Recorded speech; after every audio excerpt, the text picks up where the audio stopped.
Now you're going for the kill shot.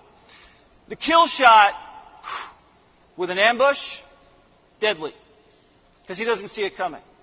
This is when you say, Dr. Fauci, you funded risky research at a sloppy Chinese lab, the same lab that sprung this pandemic on the world.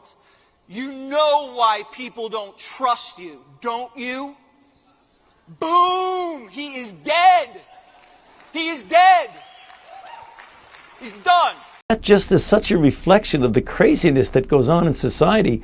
The only thing that I have ever done throughout these 2 years is to encourage people to practice good public health practices, to get vaccinated, to be careful in public settings, to wear a mask. And for that, you have some guy out there saying that people should be giving me a kill shot to ambush me. I mean, what kind of craziness is there in society these days? That's awful that he said that. And he's going to go very likely unaccountable. I mean, whatever network he's on is not going to do anything for him. I mean, that's crazy. The guy should be fired on the spot. Thin-skinned Fauci is calling for Fox News' Jesse Watters to be fired for using the term kill shot for Fauci. That's right. In this video, we're going to take a look at the latest controversy to erupt around Fauci and Watters. We're going to see how Fauci actually ends up owning himself and calling for Watters' firing. And stick with me to the very end of this video when we'll find out just how much of a hypocrite Fauci is in, shall we say, the fluid use of words. You're not going to want to miss this. Greetings, everyone. Dr. Steve here with you. Great to be with you. As always, I am your daily fake news antidote. As each and every day, I provide patriotic analysis to help you to think better so you can feel better in these crazy and turbulent times. So if you haven't already done so, you know what to do. Make sure to smack that bell and subscribe button. Before we begin, gang, we're almost there. Christmas is upon us, and you have got to get one of our amazing t-shirts for the Patriots in your life. We got the best designs in the world, like our Faucinocchio shirts and our Let's Go branded t-shirts. Your family and friends are going to absolutely love them. So make sure to click on the link below. Get your Patriot merch today. Just a couple of days left to get one of these designs that are the perfect Christmas gift for the Patriots in your life. So don't wait. Click on that link in the description below right now to both support me and spread Patriot hope, and let's make this the most patriotic Christmas ever. All right, gang, let's dive right in here. Wow. Dr. Anthony Fauci turned a number of heads the other day when he called for the firing of Fox News contributor Jesse Watters after Watters openly mocked Fauci at the Turning Points USA conference that's going on. I believe it's in Phoenix, claiming that Watters physically threatened him with violence. According to Fauci, Watters' words were indeed literal. After depicting himself as the paragon of virtue and a tireless advocate for health and safety, Fauci said this, quote, "And for that, you have some guy out there saying that people should be giving me a kill shot to ambush me? Well, that's awful that he said that. And he's going to go very, very likely unaccountable. Whatever network he's on is not going to do anything for him. He should be fired." Now, of course, he knows what network he's on, so he's not being forthright there. But the larger question is this. Is that what Jesse Watters actually said? Did he encourage the audience to actually shoot Anthony Fauci? Now you're going for the kill shot. The kill shot with an ambush, deadly, because he doesn't see it coming.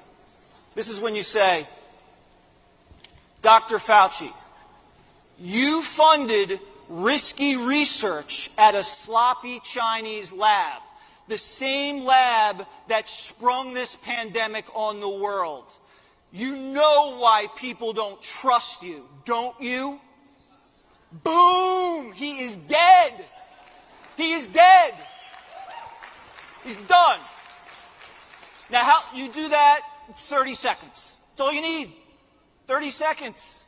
Now, you get that footage to us. You get it to Fox. All right, so you can clearly see it. Watters is being metaphorical here. It doesn't take a lot of brain cells with this. All you need to do is plausibly explain how asking a question involves a literal bullet.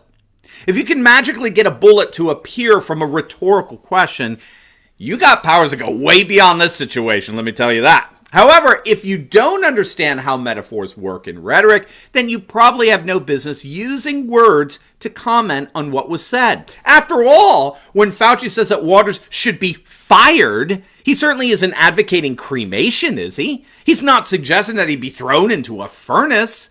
It's a figure of speech. It's actually derived historically from the literal burning of a former executive's desk. Back in the early 20th century, apparently an executive at a company was informed that he had been dismissed from his position when he returned to work only to find his desk literally on fire, burning outside in front of the company building. This is where the term "you're fired" comes from. So Anthony Fauci knows how to use words. And unfortunately, he clearly knows how to use them in a radically partisan way, which is what, he's been a partisan hack his entire adult life. He's done this before, of course, when Senator Ted Cruz said that Fauci should be investigated by a special counsel for his statements made under oath regarding gain-of-function research that the NIH had allegedly funded under Fauci. Fauci responded by saying that Cruz should be prosecuted for his role in what happened on January 6th. It was a blatantly partisan retort. And the leftist activists disguised as journalists in the mainstream media did cartwheels over it. They loved it. So we can clearly see that Fauci most certainly enjoys his role as a Greta Thunberg-like saint in the eyes of the radical political left. And his willful ignorance for how words work, even when appealing to metaphors like firing himself, is a blatant admission that both he and his position have been politically compromised. But this raises the question of what, of course, Jesse Watters was talking about in terms of confronting Fauci on his role in gain-of-function research at Wuhan Lab. Gain-of-function research is a line of research where scientists take viruses and study how they might be modified to become even deadlier, even more transmissible, and this supposedly helps scientists figure out which viruses threaten people the most so they can design countermeasures. So in many ways, it's sort of like playing war games with a virus, as I understand it. But of course, the risk in all of this is that the viruses that are being researched and made all the more deadly and transmissible, they could possibly escape the lab and infect the general population. Back in April of this year, the Wall Street Journal reported that the National Institutes of Health, under the directorship of Fauci, actually funded the Wuhan lab's research through an organization known as the EcoHealth Alliance to the tune of $3.7 million. Officials at the NIH have since openly admitted this, that they did fund EcoHealth, and EcoHealth in turn funded gain-of-function research at the Wuhan lab. The problem here is that Fauci has been adamantly denying that the NIH ever funded gain-of-function research, and he denied that under oath before Congress. Now, Senator Rand Paul recently confronted Fauci on this, and notice what Fauci does in this exchange. Notice how concerned Fauci is about the precise definition of words. The irony is going to smack you in the face. Check it out. Will you today finally take some responsibility for funding gain-of-function research in Wuhan? Senator, with all due respect, I disagree with so many of the things that you've said. First of all, gain of function is a very nebulous term. We have spent, not us, but outside bodies, a considerable amount of effort to give a more precise definition to the type of research that is of concern that might lead to a dangerous situation. You are aware of that. That is called P3CO. We're aware that you deleted gain-of-function from the NIH website. Well, I can get back to that in a moment if we have time. But let's get back to the operating framework and guide rails of which we operate under. And you have ignored them. The guidelines are very, very clear that you have to be dealing with a pathogen that clearly is shown and very likely to be highly transmissible in an uncontrollable way in humans and to have a high degree of morbidity and mortality, and that you do experiments to enhance that, hence the word EPPP, enhanced pathogens of So when EcoHealth Alliance took the virus, SHC014, and combined it with WIV1 and caused a recombinant virus that doesn't exist in nature, and it made mice sicker, mice that had humanized cells, you're saying that that's not gain-of-function research? According to the framework, and guidelines. So what you're doing is defining away gain of function. No. You're simply saying it doesn't exist because you changed the definition on the NIH website. This is terrible, and you're completely trying to escape the idea that we should do something about trying to prevent a pandemic from leaking from a lab. All right, as you can see, Rand Paul is smelling blood there, right? Did you see what Fauci did? Fauci's saying that he no longer likes the term gain of function. Instead, he prefers the term P3CO, or potential pandemic pathogens. And what Rand Paul is zeroing in on here is that Fauci's playing a bit of a word game and definitional game.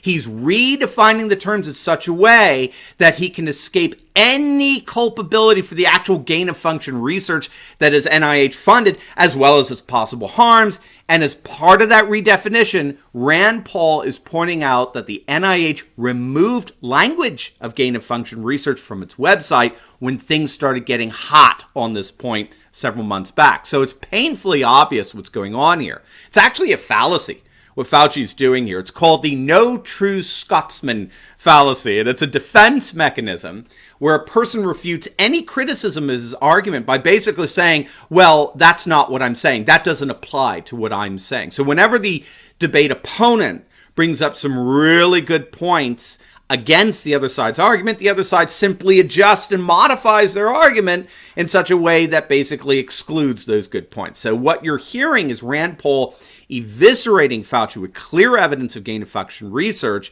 that he previously claimed he had nothing to do with. And then Fauci turns around, basically redefines gain of function in such a way that excludes Rand Paul's evidence. It's a blatant fallacy. And it brings to the fore just how ridiculous Fauci is for criticizing how someone else like Jesse Watters uses words. If Fauci has a tendency to see a certain, shall we say, fluidity to his own words, it's the epitome of hypocrisy to demand that someone else's be taken at an absurdly literal value. In other words, it's just another day in the Orwellian doublespeak that pervades the Washington, D.C. swamp.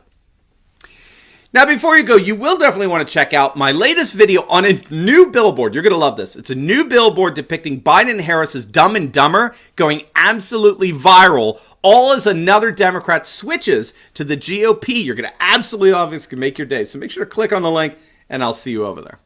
God bless.